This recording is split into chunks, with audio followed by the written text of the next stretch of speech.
Boa noite, pessoal. Tudo bem? É um prazer estar aqui com vocês. Meu nome é Weber Tobias, sou especialista em medicina de emergência, titulado pela Abramed, membro da Abramed Goiás.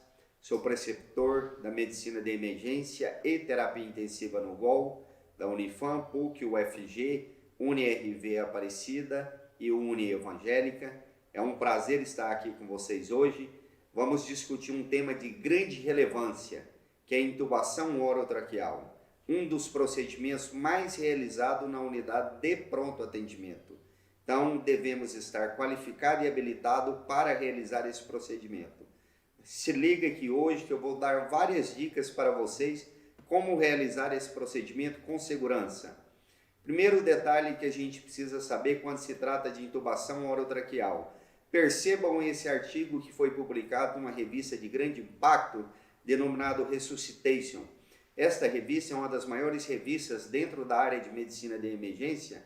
É uma revista que fez uma revisão sistemática, onde ela pegou vários estudantes de medicina, mais de 10 mil intubações, mais de 1.000 estudantes, e avaliou a curva de laringoscopia.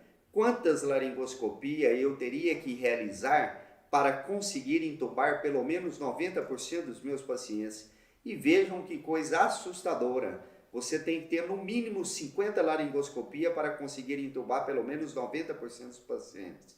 Ou seja, a grande maioria de vocês sai da faculdade, não intubou nenhum, no máximo 2, 3 doentes. E esse trabalho é muito interessante. Ele demonstra que se você intubou no mínimo 25 pessoas, pacientes e não boneco, durante a sua faculdade, você vai conseguir intubar no máximo 50% dos pacientes. Veja o tamanho da gravidade.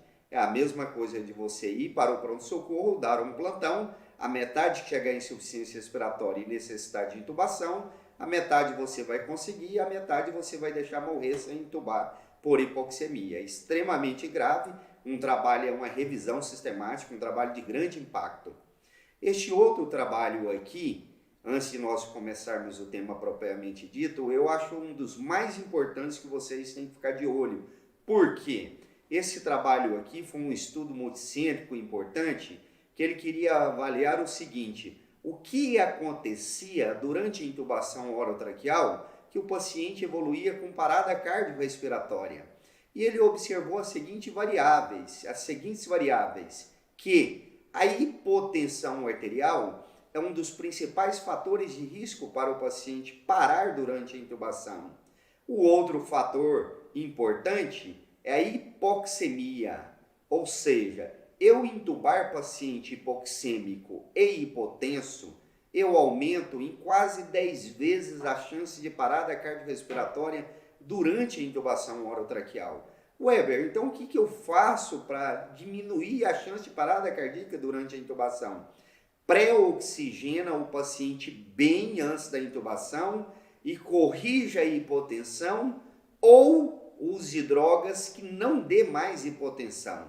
Logo na frente eu vou dar o pulo do gato para vocês não se perder nessa hora de intubar o paciente e ele evoluir para a parada cardiorrespiratória. Bom, o que é mais importante saber antes de intubar meu paciente? Aqui vai um macete para vocês que vocês não vão encontrar em livros. Tem 3 macetes importantes que eu preciso saber antes de intubar o paciente. Primeiro deles, qual é a doença de base? Porque de acordo com a doença de base, eu vou escolher a droga para intubar o paciente. Segundo macete importante, qual é a pressão arterial média desse paciente? De acordo com a pressão arterial média, é a escolha da droga para intubação. Exemplo, um paciente 5x3, se eu usar midazolam e fentanil para intubar, obviamente ele tem quase 10 vezes chance maior de evoluir com parada cardíaca durante a respiratória. Ah, Weber, e se eu tiver só midazolam e fentanil? Vou te dar o pulo do gato daqui um pouquinho. Então eu preciso saber qual é a doença que esse paciente tem, a pressão arterial média, a frequência cardíaca e realmente se ele precisa ser intubado ou não. Saber as indicações de intubação, ou seja, conhecer as indicações de intubação. Eu vou dar exemplos de casos clínicos e nós vamos discutir baseado nos casos clínicos. Olha só, caso clínico 1, isso são casos reais que chegaram no meu pronto-socorro, ou no meu trabalho, né? Eu falo meu porque eu passo o dia todo lá. É um paciente do sexo masculino, 35 anos, vítima de traumatismo crânioencefálico, colisão moto-carro, chega ao pronto-socorro Glasgow 3, pressão arterial não invasiva 50/30, trauma de face extenso, colar cervical e antecedência de intubação orotraqueal prolongada. Então vamos para as perguntas principais que nós precisamos saber. Primeiro, este paciente tem indicação de intubação? Sim. Qual é a indicação? Glasgow menor ou igual a 8. Não importa, queridos, não importa se o paciente está Glasgow menor ou igual a 8, não importa se ele esteja saturando 100%. Eu tenho que intubar o paciente para proteção de via aérea. Segunda pergunta, qual é a pressão arterial desse paciente? 50/30. O paciente está no quadro de choque, provavelmente hipovolêmico ou obstrutivo. Não foi descrito no caso, mas pode ser um pneumotórax hipertensivo, um hemotórax ou um trauma abdominal. TCE não faz hipotensão. Pelo contrário, o TCE é da hipertensão, a famosa tríade de Cush. Hipertensão, insuficiência respiratória e bradicardia. Pode ser que tenha lesão medular, mas TCE não faz isso. Então ele está hipotência. Eu tenho que evitar drogas hipotensoras e sim utilizar mão de drogas que não seja mais hipotensora, senão ele vai parar durante a intubação. Terceira pergunta que eu preciso fazer. Qual a patologia de base? Traumatismo crânioencefálico. Weber, por que é importante eu saber disso? Porque algumas drogas que a gente usa para intubar pode ser proconvulsivante. Imagina um paciente com TCE e eu faço uma droga que estimula um quadro de convulsão no paciente. Eu pioro o prognóstico neurológico desse paciente. E a quarta questão importante que eu esqueci de falar para vocês é todas as vezes que eu vou intubar um paciente, eu preciso observar se esse paciente tem estigma de via aérea difícil. Se o paciente tiver preditor de via aérea difícil, obrigatoriamente eu tenho que ter materiais de via aérea difícil preparado. Ver os estigmas ou preditores de via aérea difícil são Malampate 3 e 4, que praticamente nós não realizamos na emergência, porque o paciente tem que estar acordado, sentado, orientado e abrir a boca para mim avaliar a estrutura da valécula com a estrutura da glote. Trauma de face extenso, trauma de pescoço por arma branca, arma de fogo ou acidente, gestante, grandes obeso, circunferência do pescoço, sífilis, escoliose, lordose, ou seja, alterações da caixa torácica, micrognatia, macrognatia, retrognatia, ou barbudo, paciente que tem a barba muito grande. Lembrando que via aérea difícil nada mais é que aquela via aérea que eu não consigo entubar e ou ventilar por uma pessoa experiente. Isso é definido pela ASA, Sociedade Americana de Anestesiologia, que define que a pessoa tem que ter no mínimo 2 anos de experiência. Aí entra outro grande problema. Vocês, recém-formados, a grande maioria vão encontrar e vão perceber que a grande maioria das vias aéreas, para vocês, devido à experiência, vai ser via aérea difícil. Então veja, preciso intubar esse paciente, ele tem Glasgow 3, tenho que ter cuidado com a escolha do medicamento porque a pressão está 5/3, tem um trauma extenso, tem colar cervical, que é um preditor de via aérea difícil, e tem antecedência de intubação orotraqueal prolongada, que todo paciente que tem antecedente de intubação orotraqueal prolongada, até que se prove o contrário, pode ter estenose de traqueia. Então veja que esse caso clínico tem vários pegas que eu tenho que ter cuidado. Já nós vamos responder esse caso clínico. Caso clínico 2, paciente sexo masculino, 35 anos, é o mesmo paciente, colisão moto-carro, chega ao pronto-socorro Glasgow 3, obviamente tem indicação de intubar pelo Glasgow, menor ou igual a 8, só que eu mudei a pressão arterial. Obviamente vai mudar a minha escolha de medicação.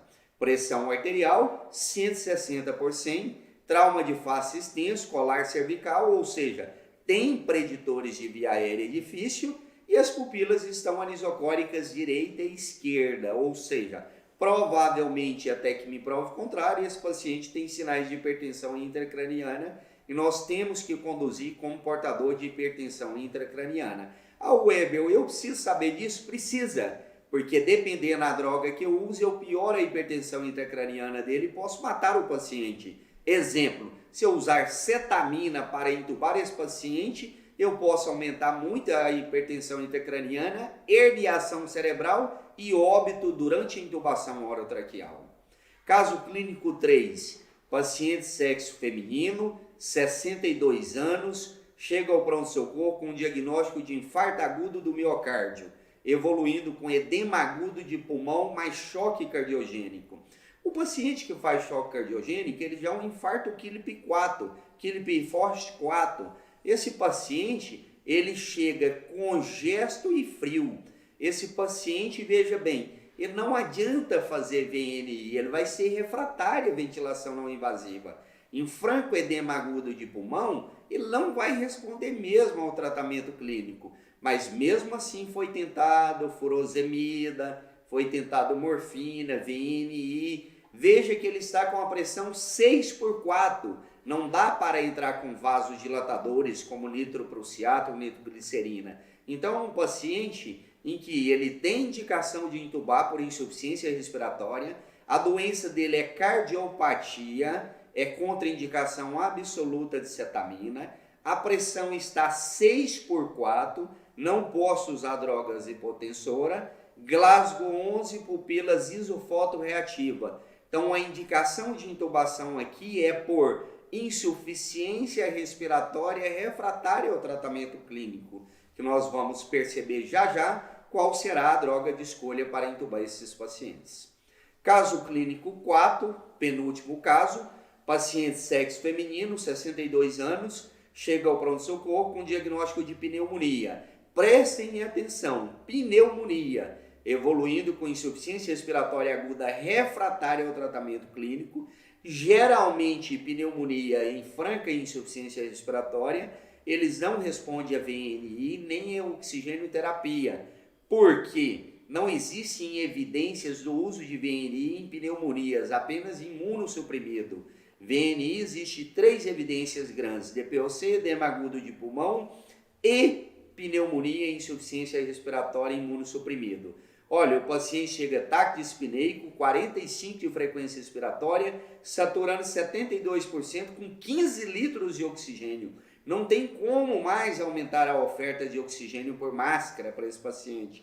Ele já está no máximo saturando 72%, deveria estar maior ou igual a 93%. Não adianta fazer VNI, utilização de musculatura acessória, ou seja, tiragem intercostal, tiragem subcostal, tiragem de fúrcula, utilização de trapézio, utilização de esternocleidomastóide.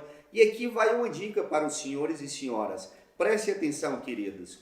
Todo paciente que chega utilizando musculatura abdominal, ou seja, respiração paradoxal, não pensem 2 vezes, não tentem outro tratamento. O tratamento é intubação orotraqueal na chegada. Pressão arterial 6/3, veja, o paciente está hipotenso, tempo de enchimento capilar 8 segundos, extremamente mal perfundido. Aqui que grande parte dos alunos entra pelo cano. Eles falam, olha, como o paciente está hipotenso, uma droga boa para paciente hipotenso é etomidato. Mas veja, olha o pulo do gato que eu vou dar para vocês. Paciente hipotenso, suspeito de sepse, só tem 2 drogas que eu posso utilizar para intubá-lo e não aumentar a chance de parada cardíaca, que é o etomidato e cetamina. Mas cuidado! Etomidato já existem várias evidências que ele bloqueia a 11-beta-hidroxilase da adrenal, da insuficiência de adrenal e ele entra num choque séptico refratário.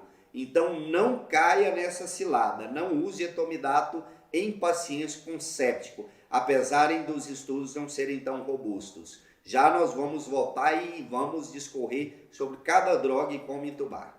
Último caso clínico, paciente sexo feminino, 15 anos de idade. Esta paciente chegou no meu plantão, com quadro de insuficiência respiratória aguda, frequência respiratória 55 incursões respiratórias por minuto.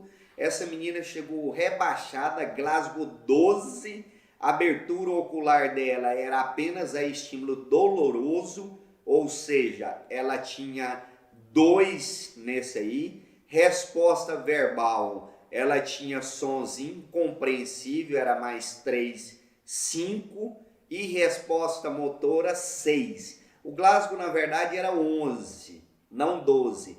Pupilas isofotorreativa, cianose central e periférica. Cianose é um sinal tardio de hipoxemia e não precoce. Saturando 62%, com 8 litros de oxigênio. MV abolido bilateral, isso é um broncoespasmo grave. E antecedência de asma maltratada. Asma, não adianta fazer VNI. Hipoxêmica dessa forma, intubação orotraqueal de entrada. Então tem indicação de intubação por insuficiência respiratória hipoxêmica. Pressão arterial, 150/80, tempo de enchimento capilar normal. Então quais as indicações de intubação orotraqueal? Insuficiência respiratória hipoxêmica ou hipercapnica refratária ao tratamento clínico, Glasgow menor ou igual a 8, instabilidade hemodinâmica, lesões inalatórias nos grandes queimados. Eu trabalho muito com grande queimado num CTQ, uma CTI de referência só para grandes queimados, que são estridor laríngeo, rouquidão, escarro carbonáceo. Este paciente tem que intubar o mais rápido possível, mesmo o Glasgow 15, mesmo saturando 100%. Logo ele fará um edema glótico ou periglótico e você não vai intubar ele mais. Queimadura de face extensa, queimadura torácica extensa que evolui com síndrome compartimental torácica, ele fica aprisionado porque reduz a complacência. E pacientes que vai para grandes cirurgias, obrigatoriamente eu tenho que intubar o paciente. No pronto-socorro, todos nós admitimos que estão de estômago cheio até que se prove o contrário e fazemos intubação em sequência rápida de intubação. Aqui está um macete sobre os preditores de via aérea difícil. Existem várias regras, não vamos discorrer todas, mas existe, lembra o que é via aérea difícil? Sempre eu tenho que identificar. É aquela via aérea em que eu não consigo intubar e ou ventilar o paciente, cair no protocolo de via aérea difícil. Não é só intubar e ou ventilar, um dos dois. Se eu não consigo intubar, mas consigo ventilar, isso não é via aérea difícil. Se eu não consigo intubar, mas consigo ventilar bem, eu consigo manter o paciente vivo, tá? Aí existem alguns preditores que eu posso utilizar para avaliar se tem ou não via aérea difícil. É a regra Lehmann, que é aquela regra que nós vamos avaliar extensibilidade, se pode ou não hiperestender o pescoço, se tiver colar cervical, por isso que é difícil. A distância, abertura bucal menor que 3 dedos ou 5 centímetros, distância tirometoniana menor que 6 centímetros. Esse é um preditor ou uma regra mnemônica para laringoscopia difícil. Existe um outro preditor para ventilação difícil com máscara e com ambu, que aí é a regra Romans. Hoje já não é Roman, mas é Romans, que um dos preditores que dificulta, extremamente importante ventilar o paciente, é o paciente adentulado, ou seja, o paciente que não tem dente, o paciente que usa prótese.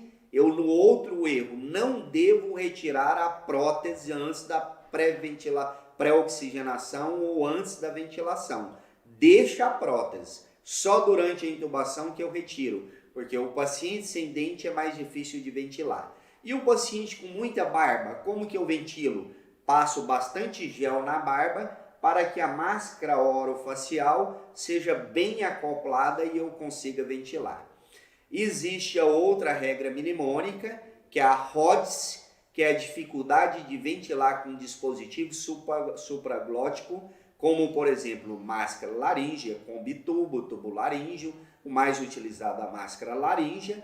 Esses preditores, os mais complicados, são aqueles pacientes que têm radiação em pescoço por tumores, tumores de via aérea, distorção da anatomia por grande queimadura, o trauma cervical extenso. Estes, mesmo com máscara laríngea, combitubo, tubo laríngeo, são mais difíceis.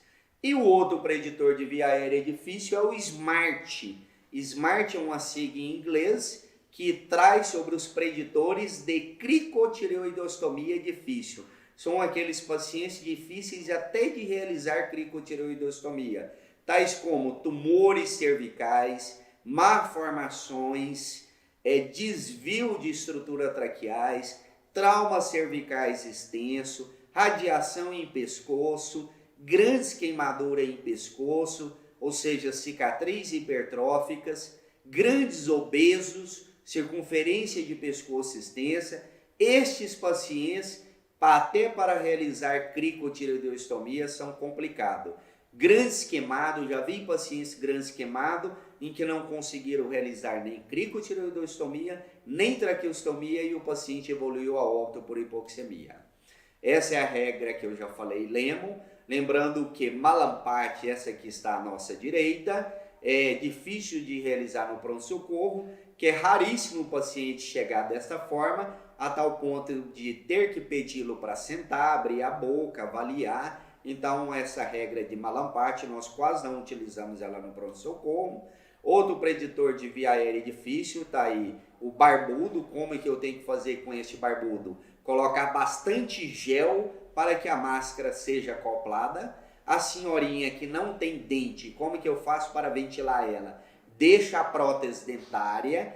E se ela não tiver prótese dentária, Weber, aí eu tenho que acoplar a máscara bem em formato de C e E, ou outra pessoa me auxiliar, faz o acoplamento e ventila esse paciente. Aí está, paciente barbudo e a vozinha. Esse aqui é outro preditor de via aérea difícil que eu já comentei para vocês, que são preditores de via aérea difícil com os dispositivos supraglóticos. Máscara laríngea, tubo laríngeo, combitubo. Veja, distorção anatômica do pescoço por tumores e queimaduras. Outro preditor de via aérea difícil muito utilizados nos pronto-socorros são a classificação de Cormack e Lehane. Mas essa classificação e esse preditor eu só vou conhecer durante a minha laringoscopia. Por isso é importante de fazer uma analgesia prévia, laringoscopa, faz uma laringoscopia prévia e observe qual é o Cormack e Lehane deste paciente. Cormack e Lehane 3, 4 é via aérea difícil. Hoje nós já temos a classificação de Cormack e Lehane diferenciada, modificada pela ASA, Sociedade Americana de Anestesiologia, que classifica em classe 1, 2A, 2B, 3 e 4. 2B também é preditor de via aérea difícil. Esse outro foi um trabalho publicado recentemente na JAMA, 2018 para 19, em que se você não consegue morder o lábio superior com os dentes inferiores, aumenta para mais de 60% a chance de ser via aérea difícil. Tenho certeza que todos vocês estão realizando isso nesse momento, não está? Não conseguiu morder o lábio superior com os dentes inferiores, aumentem até 60% a chance de intubação. Este slide é bom que todas as vezes que eu estou dando aula, eu observo todo mundo está testando. Pode testar mesmo, porque vai aumentar em 60% a chance de via aérea difícil. Vou demonstrar para vocês todo o material de via aérea difícil que tem que estar pronto. Todas as vezes que eu vou entubar um paciente e tem preditor de via aérea difícil, estes materiais têm que estar à minha disposição. Esse é um buge, veja que a ponta é articulada para cima, a gente passa ele às cegas. Qual que é o princípio anatômico? Essa pontinha voltada para cima, porque quem que é anteriorizado à traqueia, então geralmente eu acho a valécula, coloco o buge na base da valécula, introduzo o buge às cegas e depois eu desço o tubo por dentro desse buge, como vocês estão vendo, e cateteriza a traqueia. Qual é o grande cuidado que eu tenho que ter na utilização de bugie para intubação orotraqueal. Não descer esse bugie com tanta força. Por quê? Cuidado, se eu passar esse bugie com uma força moderada para avançada, eu posso fazer lesão traqueal e matar o paciente durante a intubação. Se eu fizer uma lesão traqueal, nem drenando o tórax à direita e à esquerda ele sobrevive, a não ser que tenha um cirurgião torácico de prontidão, dependendo da laceração que eu fizer da traqueia. Veja aqui, esse foi um trabalho publicado numa revista de grande impacto, uma revista muito utilizada na medicina, que é a JAMA, em que ela demonstrou que, independente de ser via aérea difícil ou não, se eu utilizar o bugie para intubar, veja o sucesso que foi. No geral, a primeira tentativa com bugie foi 98% de sucesso. Sem bugie, 87% de sucesso. Nas vias aéreas difícil, com bugie, 96% de sucesso. Sem bugie, 82% de sucesso. Por isso vai aqui uma dica importante para vocês.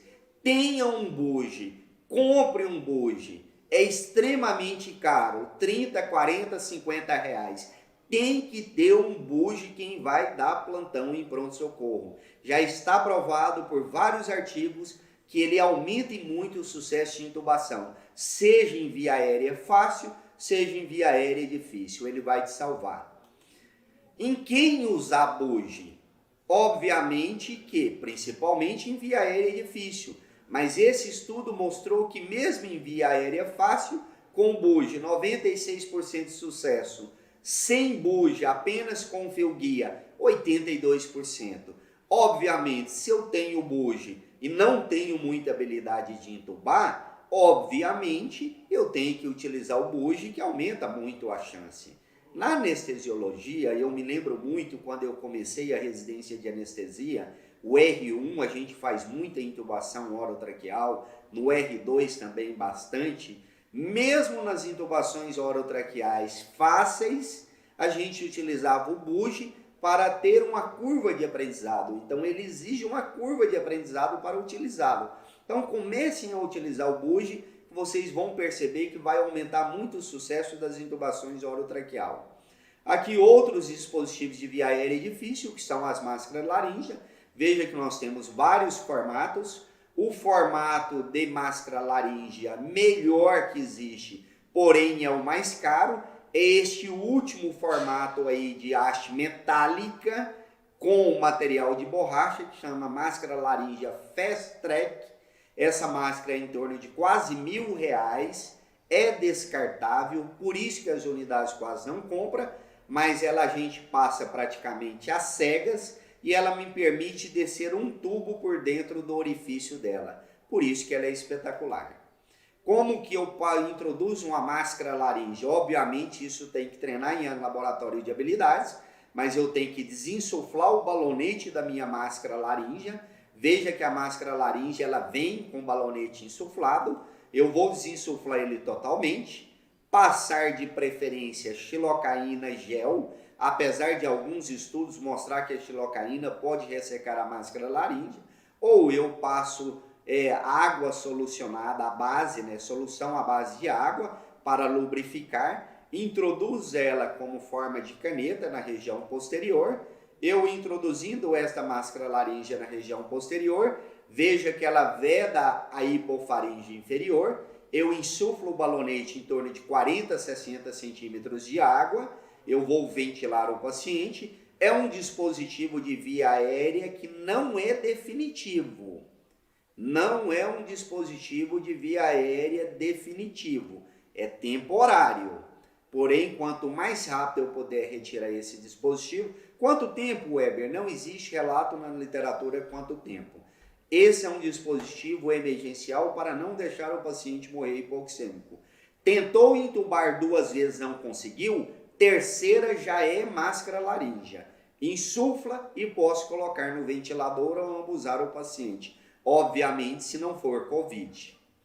Esse aqui é outro estudo demonstrando que com 11.910 pacientes utilizando máscara laríngea e outro laringoscopia convencional. veja que o sucesso com a utilização da máscara laríngea chega a 99,81% nos procedimentos. Espetacular, quase 100%. Então, se você está na dúvida, está inseguro, tentou laringoscopar uma vez, não conseguiu, aqui vai o pulo do gato. Use a máscara laríngea. Quase 100% de probabilidade que você vai consegui-la passar. Então, desinsofra o canfe, lubrifique, introduza ela na região posterior e insufla.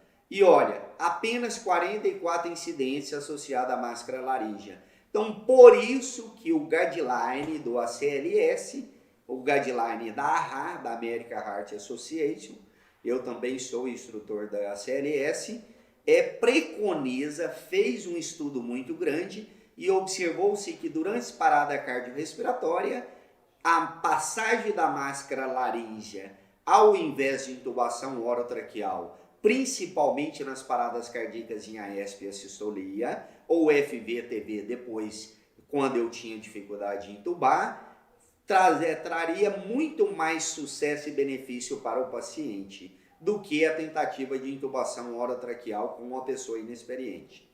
Ou eu posso utilizar os videolaringoscópios, que existem vários modelos, desde o McGrath até o King Visio. O mais barato é o McGrath, em torno aí de 3 mil, o King Visio já aproxima de 10, até o Gladescope em torno de 30, 40 mil reais.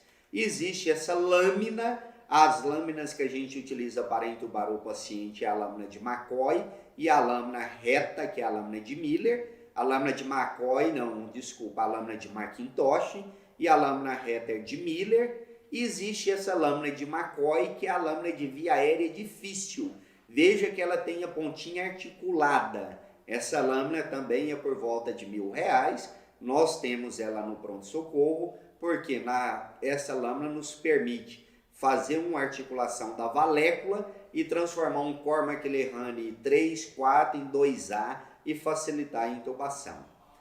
Então veja bem, antes de começar, o que nós falamos no início da aula? Vamos revisar rapidamente. O que eu preciso saber? Tem indicação de intubação? Tem. Tem preditor de via aérea difícil? Tem. Então eu tenho que ter estes materiais de via aérea difícil. Dispositivo supraglótico, máscara laríngea, combitubo, tubo laríngeo. Tem preditor de via aérea difícil? Tem que ter bugie. Tem preditor de via aérea difícil? É bom ter videolaringoscópio. Tem preditor de via aérea difícil? Tem que ter material de cricotireoidostomia por punção ou cirúrgica ou material de traqueostomia. Porque se eu tiver uma lesão de laringe, de traqueia inferior, não dá para fazer cricotireoidostomia. Aí sim é traqueostomia. Então a sequência é, primeiro, eu tento intubar o paciente, no máximo 2 vezes, não consegui dispositivo supraglótico, não consegui com dispositivo supraglótico, tenta-se o bugie, não consegui nem com bugie, nem com dispositivo supraglótico, cricotireoidostomia por punção ou cirúrgica, não tem indicação, traqueostomia, senão o paciente vai morrer. Se não consigo nenhum deles, mas consigo ventilar, pelo menos o paciente não irá morrer de hipoxemia.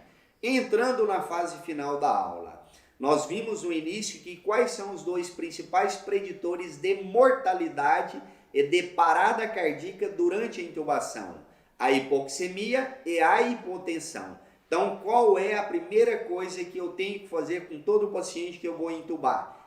Pré-oxigenar bem. Coloco uma máscara com fluxo a 15 litros e deixe 3 a 5 minutos.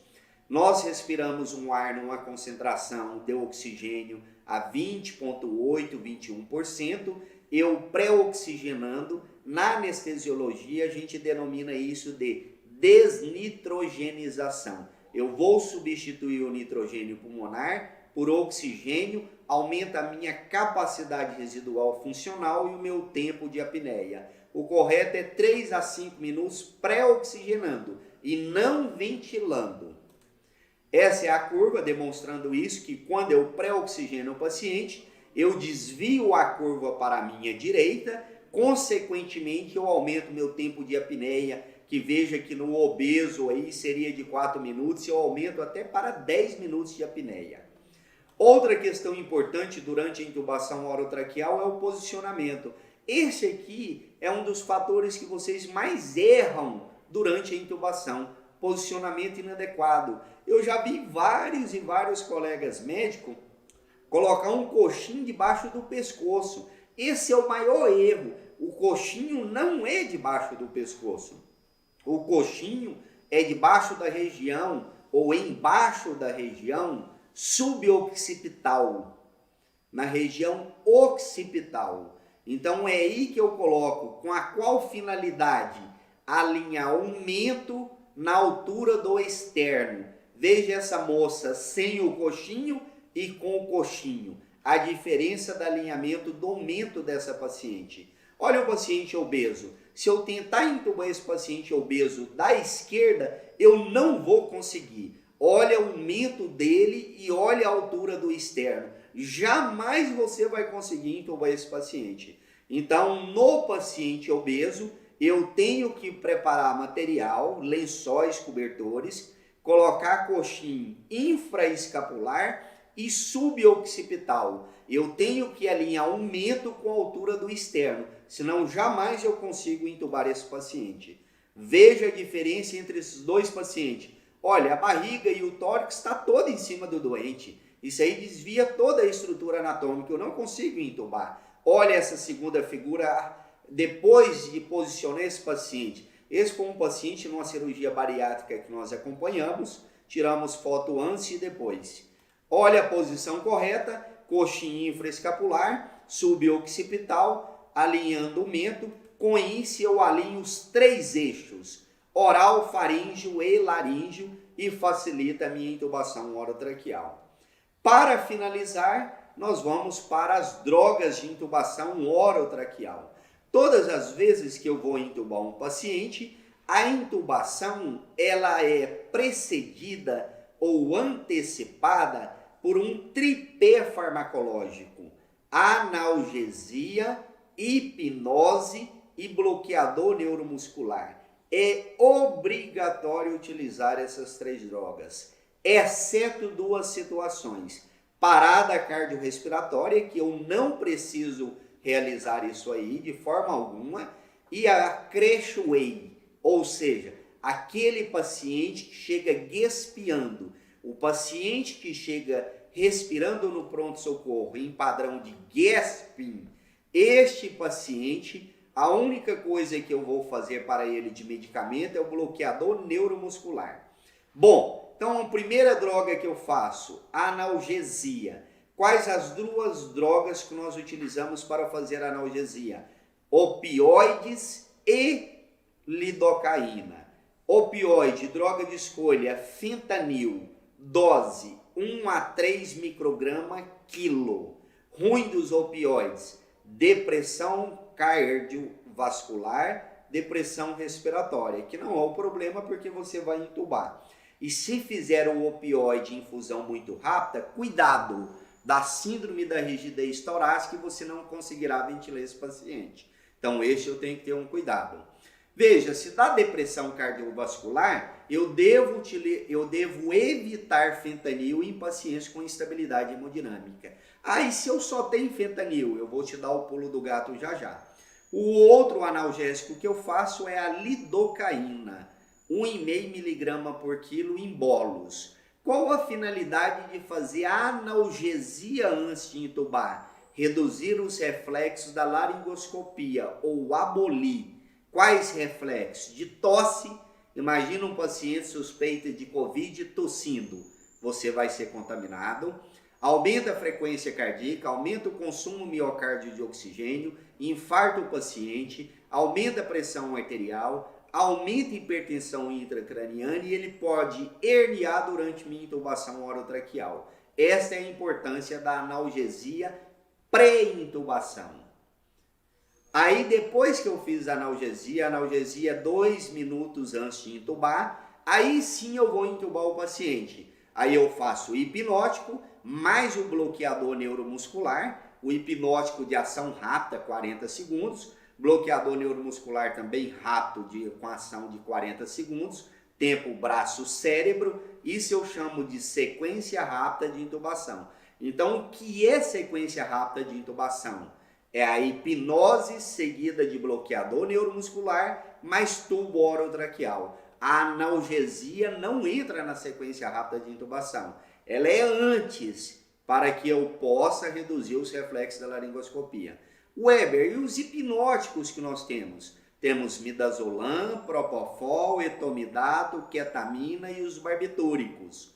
Midazolam atua nos receptores GABAérgico, depressão hemodinâmica, ou seja, cardiovascular, depressão respiratória, faz hipnose, relaxamento muscular. Propofol, também GABAérgico, tempo braço-cérebro, 40 segundos. Também depressão hemodinâmica, depressão respiratória, relaxamento muscular. O ruim do Propofol, grande instabilidade hemodinâmica. O bom, tempo braço-cérebro 40 segundos, no máximo 10, 15 minutos já foi metabolizado. Etomidato também atua nos receptores GABAérgico, não dá instabilidade hemodinâmica, é a droga de escolha nos cardiopatas. O ruim do etomidato que pode, não é sempre, inibir a 11-beta-hidroxilase da adrenal e dar insuficiência de adrenal e entrar num quadro de choque séptico refratário. Aí vai um macete para vocês, meninos e queridos. Todas as vezes que eu entubar um paciente com sepsis, subiu para a UTI ou você admitiu o paciente e foi entubado com etomidato e ele entra num choque refratário, pode entrar com hidrocortisona 200 mg porque a causa é insuficiência de adrenal. Outra droga que podemos utilizar, a ketamina. Essa droga é espetacular para intubar, tem as suas indicações e as contraindicações. É o único hipnótico que tem efeito analgésico. Ele atua nos receptores NMDA do sistema nervoso central, faz analgesia, faz hipnose catatônica ou dissociativa, dissocia o tálamo do córtex, o paciente fica catatônico e acordado. O que ela tem de bom? É broncodilatadora, aumenta a frequência cardíaca, aumenta a pressão arterial. O que ela tem de ruim, essa droga? Pode dar alucinação auditiva, visual e agitação psicomotora. O que eu devo fazer se isso acontecer? Fazer uma dose baixa de benzodiazepínico. De preferência midazolam, faça 0,1 mg para cortar esse efeito. Essa droga é contraindicada em cardiopatas, porque ela aumenta a frequência cardíaca, aumenta o consumo de miocárdio e oxigênio. Em pacientes portadores de traumatismo crânioencefálico, que chega com a tríade de Cush, chega lá 180% de pressão, frequência cardíaca de 40, insuficiência respiratória, e a tríade de Cush. Se eu fizer cetamina, aumenta mais a pressão intracraniana e ele pode herniar e morrer.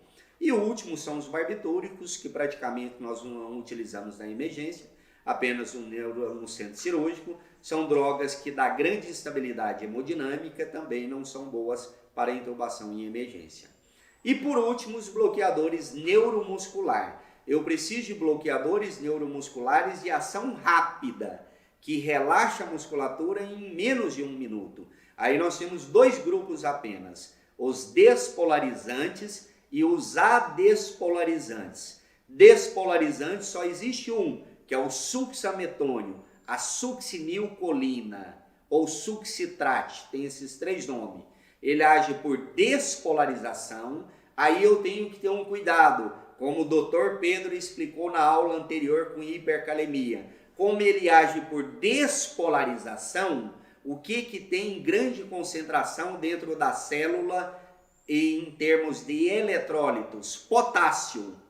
Então, todo paciente suspeita de hipercalemia ou com hipercalemia confirmada, não usa succinilmetônio, porque ele pode aumentar a concentração plasmática de potássio e o paciente parar em assistolia. Lembra, diminui a onda P, achata a onda P, apicula a T, alarga QRS e ele para em assistolia. Não usa. Se usar succinilmetônio e o paciente parar, é hipercalemia. Tem que fazer gluconato de cálcio, glicinsulina, furosemida, bicarbonato 1 ml por quilo, evita resina de troca, porque em parada cardíaca não vai absorver nada.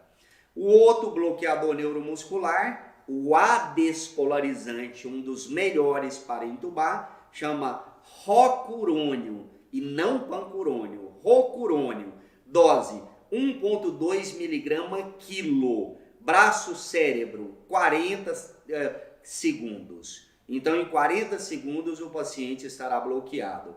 A única contraindicação, via aérea difícil.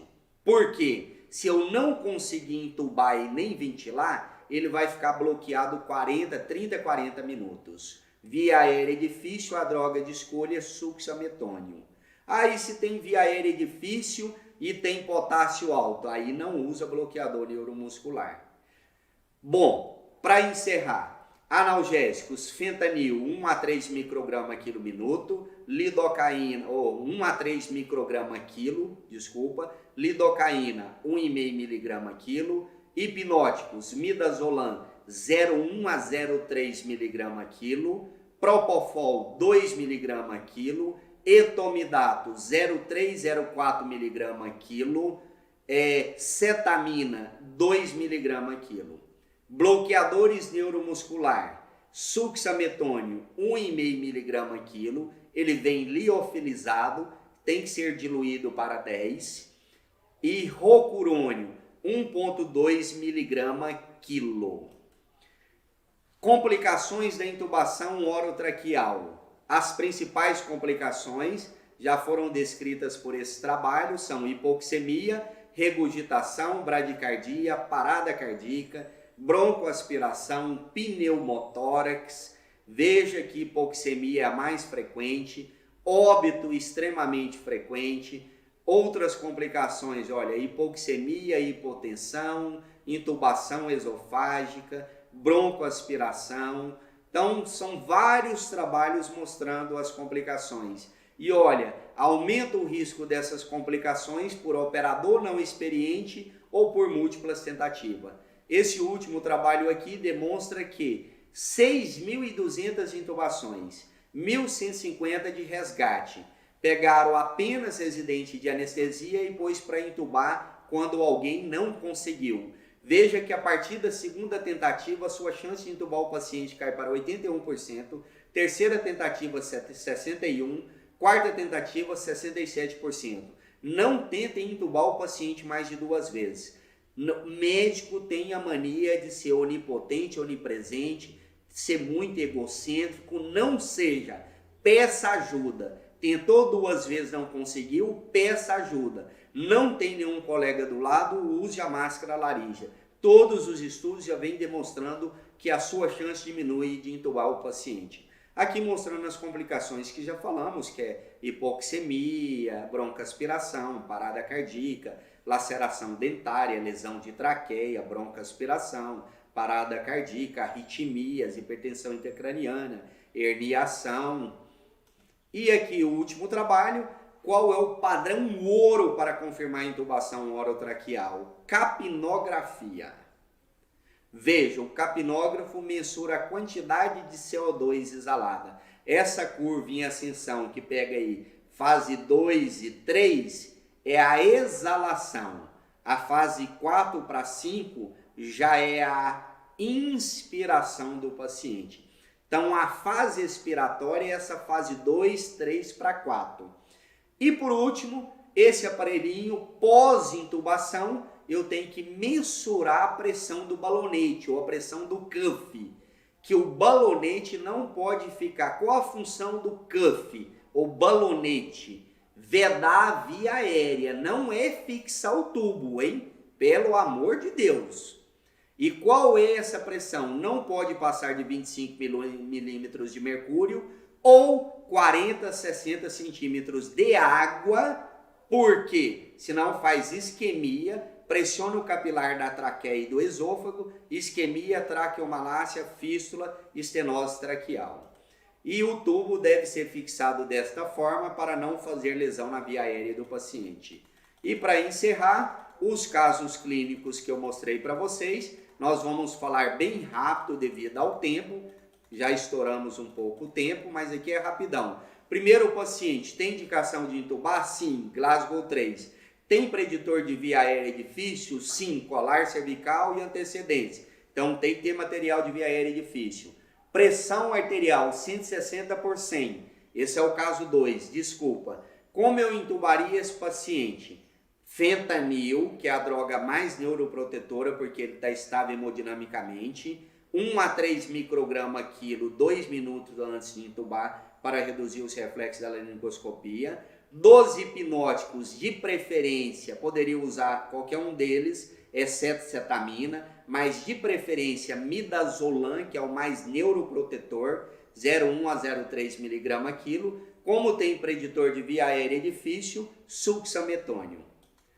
Caso clínico 1, mesmo paciente, porém hipotenso. Então, tem preditor de via aérea difícil, está hipotenso, está Glasgow 3, então eu tenho que intubar. Só se eu fizer fentanil, aumenta o risco de parar. Se eu fizer midazolam, propofol, aumenta o risco de parar. Como ele está hipotenso, a droga de escolha para intubar esse paciente seria lidocaína pré-anestésico, cetamina, que aumenta a frequência, aumenta a pressão, e um bloqueador neuromuscular como succinilmetônio. Caso clínico 3, paciente com infarto, edema agudo pulmonar, choque cardiogênico, pressão 6/4. Se eu fizer fentanil, ele para durante a intubação. Então a droga de escolha é lidocaína, 1,5 mg quilo para reduzir os reflexos da laringoscopia. O hipnótico de escolha, não posso fazer cetamina porque aumenta o consumo miocárdio de oxigênio, aumenta o risco de parada cardiorrespiratória. A droga de escolha etomidato, então seria lidocaína, etomidato e qualquer bloqueador neuromuscular que você quiser. Penúltimo caso clínico, paciente com pneumonia, séptico, deve evitar etomidato, veja que ele está com pressão 6/3, não posso fazer fentanil, de preferência lidocaína no pré-anestésico.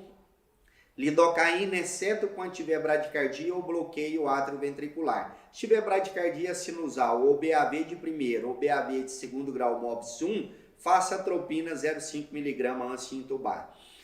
E então eu utilizaria lidocaína nesse paciente, cetamina mais bloqueador neuromuscular. Último caso clínico, como é uma paciente asmática, a melhor droga para evita fentanil, porque pode liberar histamina, pode, não é sempre. Então faça lidocaína 1,5 mg quilo com pré-anestésico. Faça de preferência hipnótico cetamina, porque ele é broncodilatador e ela está em broncoespasmo. E bloqueador neuromuscular, de preferência o succinilmetônio. Tudo bem? Para encerrar, pulo do gato. Weber, eu não tenho esses remédios, só tenho midazolam e fentanil. O que eu faço? Se o paciente está hipotenso. Criatura, vai a dica do pulo do gato. Não esqueça, inicia noradrenalina antes de intubar o paciente, 4 ampolas, num soro de 250, começa a 20 ml hora, 30 ml hora, aí você pode fazer midazolam e fentanil tranquilo, que a depressão causada pelo midazolam e fentanil vai ser contraposto pela noradrenalina. Ah, não dá tempo de montar a noradrenalina ou norepinefrina. Dilua a ampola de adrenalina ou de efedrina, que é o Efortil, para 20 e vai fazendo de 2 em 2 ml. Esse é o pulo do gato. Tudo bem? Um abraço, até a próxima, fiquem com Deus.